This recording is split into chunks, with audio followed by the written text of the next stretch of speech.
So, hey to everyone on YouTube. This week, something a little different. I haven't got to the stages that I wanted to get up to today with both the GS550 and the CX500. So, something a little bit different. Whilst I'm working on the GS tank, repairing it, respraying it, everything like that, it made me think, do you really have to stick to one tank for one motorbike?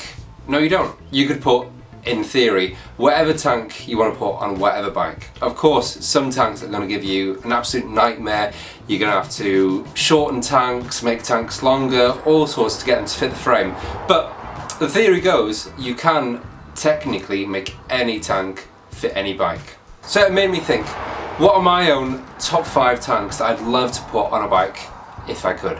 So I've worked down to this list of 5 tanks, and what I'm going to do is show the bikes that they come from and then mock them up on this Honda CB here, just to show you what it looks like and how it changes the look of the bike. Now I know it's a lot easier to do in Photoshop than it is in real life. I know that you're going to have different mounts, different brackets, you're going to have to shorten your tank, lengthen your tank, all sorts to get it fit.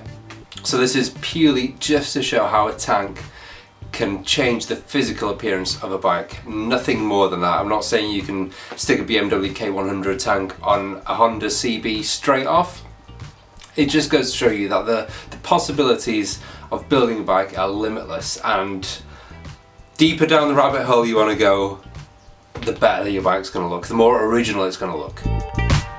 So, kicking it off at number 1 is BMW R80 tank. Now, what I like about this tank, as well, what I like about the entire BMW R80 bike, is the whole fact that the bulk of the weight is all at this front bit here, and you've got the tank, which is like this bulbous round blob just sitting right on top of everything, sort of sitting really nice and proud. When you're sitting on the bike, especially on a BMW R80 that's been converted to a Cafe Racer, you are actually straddling around this tank, which is the main feature, as well as the engine. I mean, there's no denying that a BMW R80 engine is, you know, to me, one of the most beautiful engines out there, along with the CX500. Now, I know I'm going to get a lot of stick for saying that. People are saying that the CX500 engine is ugly, but that to me is what sold it to me. Same as the BMW R80.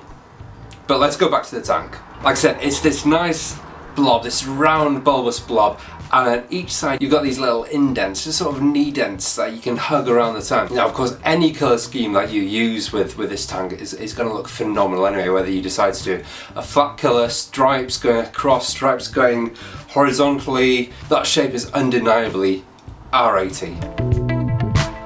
Number 2 on my list is the Honda Clubman, the GB250 tank. Exactly the same reasons pretty much as the R80 why I love this tank.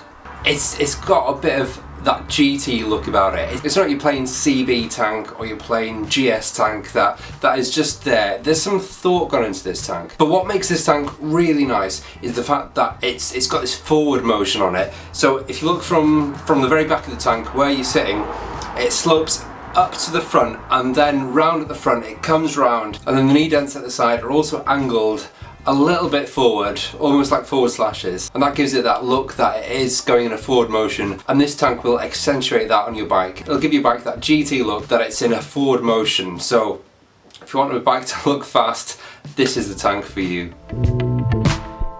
Next on my list is number 3 is the Royal Enfield GT Continental 535cc to be exact. This tank as well, like the others, you could probably see a theme now that I'm really into my knee dents. A plain tank for me just doesn't really cut. If you want your bike to look that cafe style or to even stand out. Now, what I like about this tank is how long it is. So from your seating position at the back, you're gonna have to really lean over forward for your bars, and then you have this long tank in the middle of you. Not to mention the view from up above, because you have these really sharp dents that then widen out to the widest part of your tank.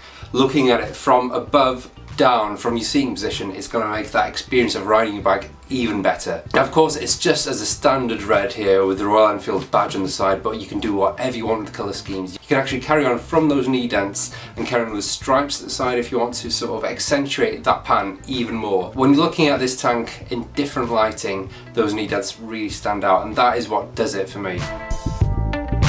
Number 4 on my list is the old Honda CL350, the trusty scrambler bike. This was one of the first bikes that I ever saw, and I started thinking, you know what, you could do something really cool with this bike. You could bring it to life, you could get that whole cafe twist to it, and being a scrambler as well, it didn't really need that much pushing anyway. It had the scrambler exhaust coming out the side, and it's just a beautiful bike. Now, what made me remember this bike especially was the tank itself. If you look at one of these tanks, the fuel cap is just slightly on the right hand side. That is what makes it for me.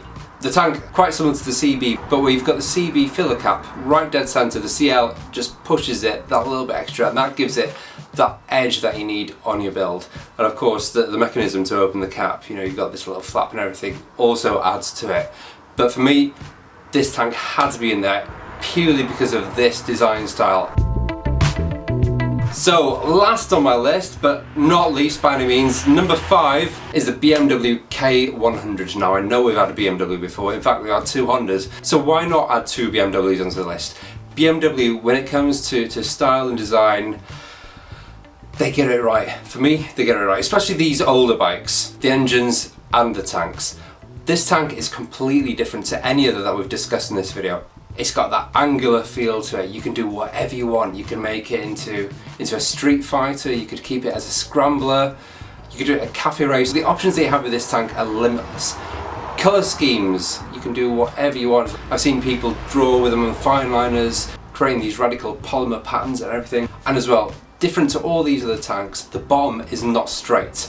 So it's going to break up those cafe racer lines that I know I've discussed about in previous videos, but heck, it doesn't matter if you do that. You can do whatever you want on your build. So why not have it where it starts off flat at the front and then takes a dip at the back for your knees and then back up?